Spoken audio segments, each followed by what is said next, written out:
यही प्रधानमंत्री जी मध्य प्रदेश में चुनावी सभा को संबोधित कर रहे थे।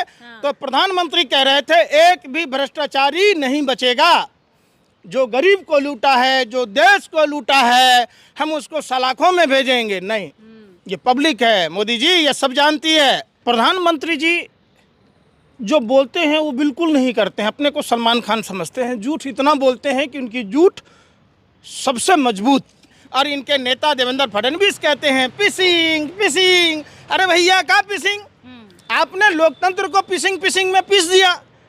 कमल छाप वॉशिंग पाउडर, दूध सी सफेदी, दाग आरोप जितने सब कुछ घोटाले हैं, सबको बेदाग करने वाले भारतीय जनता पार्टी माँ पतित पावनी गंगा को भी फेल कर दिया। पूरे लोकतंत्र का गला घोंट दिया गया। और मीडिया क्या दिखा रही है कि उनका आपस के मतभेद हैं। अरे मतभेद कुछ भी नहीं है, ये तो ईडी का कमाल। सर, जैसा कि मैंने शुरुआत में ही जिक्र किया कि लोग अब समझ नहीं पा रहे हैं कि महाराष्ट्र की राजनीति में चल क्या रहा है।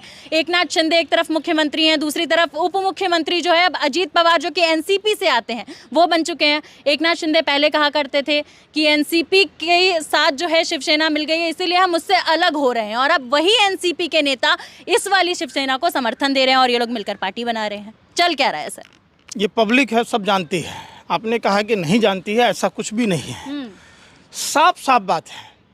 प्रधानमंत्री जी जो बोलते हैं वो बिल्कुल नहीं करते हैं। अपने को सलमान खान समझते हैं। झूठ इतना बोलते हैं कि उनकी झूठ सबसे मजबूत।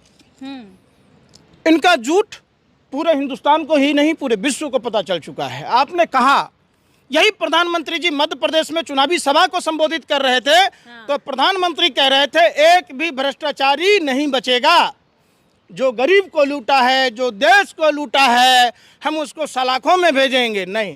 ये पब्लिक है मोदी जी, ये सब जानती है। जो बलात्कारी है, जो दंगाई है, जो नफरती है, जो देश का लुटेरा है, उस सबको भाजपा सम्मान देने का काम करती है।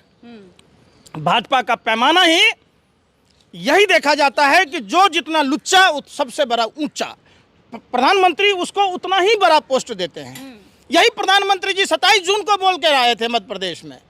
और 27 जून से 2 तारीख होने में टाइम कितना हुआ? एक हफ्ते के अंदर जिस एनसीपी पर ये दिन रात आरोप लगाते थे और इनके नेता देवेंद्र फडणवीस कहते हैं पिसिंग पिसिंग। अरे भैया क्या पिसिंग? आपने लोकतंत्र को पिसिंग में पीस दिया। पूरे लोकतंत्र का गला घोंट दिया गया। और मीडिया क्या दिखा रही है कि उनका आपस के मतभेद हैं। अरे मतभेद कुछ भी नहीं है, ये तो ईडी का कमाल है।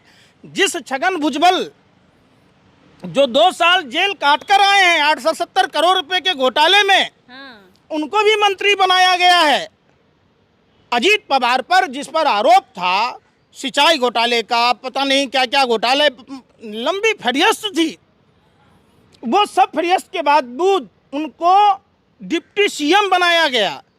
आप हसन मुशर्रफ को देख लीजिए, 40,000 किसानों से पैसा लेने का आरोप था, मनी लॉन्ड्रिंग का आरोप था। आज उनको भी मंत्री बनाया गया। मतलब भारतीय जनता पार्टी का साफ साफ कहना है कि आप देश को लूट लो, गरीबों को लूट लो, और भाजपा वॉशिंग पाउडर, कमल छाप वॉशिंग पाउडर, दूध सी सफेदी, दाग आरोप जितने सब कुछ घोटाले हैं, सबको बेदाग करने वाले भारतीय जनता पार्टी माँ पतित पावनी गंगा को भी फेल कर दिया। क्या सर प्रधानमंत्री बोले हैं ना खाऊंगा ना खाने दूंगा? 2-3 दिन पहले ही बोले हैं ये बात। प्रधानमंत्री तो खुद ही 80,000 के मशरूम खा रहे हैं, दूसरे को भी खिला रहे, पैक करा के देश छोड़ने को मजबूर कर रहे। अंग्रेजों की नीति थी फूट डालो और देश पर राज करो। इनकी राजनीति है, इनका कहना है फूट डालो, देश को लूट डालो, बगैर सजा के छूट डालो, मौका मिले तो देश छोड़ के भाग डालो। और इसी कड़ी में आपने देखा होगा, लोगों ने देखा, शुभेंदु अधिकारी को देखा जिनका स्टिंग ऑपरेशन हुआ था। आपने देखा होगा हेमंत बिश्व शर्मा, नारायण राणे, लंबी फहरिस्त है। आज अगर आप देखेंगे तो सारे भ्रष्टाचारियों की जो महासमुद्र है वो भारतीय जनता पार्टी है। पिछले साल देखा गया था कि शिवसेना एक तरीके से समाप्त मानी जा रही थी। इस बार देखा जा रहा है कि एनसीपी के 40 विधायक वहां चले गए हैं। सर समर्थन दे दिया है उन्होंने, ये भी समाप्त मानी जा रही है।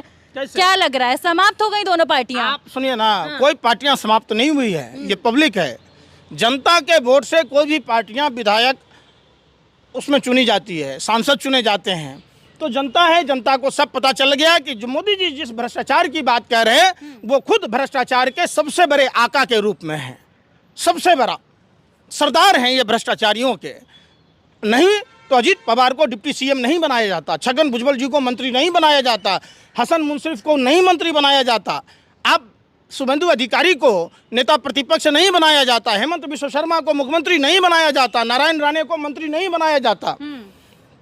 तो ये पब्लिक है, चुनाव में 2024 के चुनाव में देखिएगा वो मौका रहेगा और भाजपा को भगा दिया जाएगा।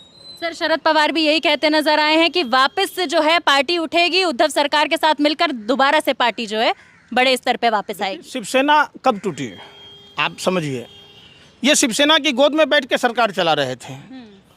शिवसेना से जो तय हुआ वो बाला साहब ठाकरे को उन्होंने धोखा दिया। जिस बाला साहब ठाकरे की बदौलत भारतीय जनता पार्टी का पूरा कुनबा बढ़ता गया, आज उन्हीं के बेटे को किस तरीके से क्रश करने के लिए। और दूसरी बात कि जिस एकनाथ शिंदे, भावना गवली पर CBI, ED, income tax, daily पैसेंजरी का काम कर रहा था, अब ईडी का मतलब भारतीय जनता पार्टी का प्रवक्ता, सीबीआई का मतलब भारतीय जनता पार्टी का प्रवक्ता।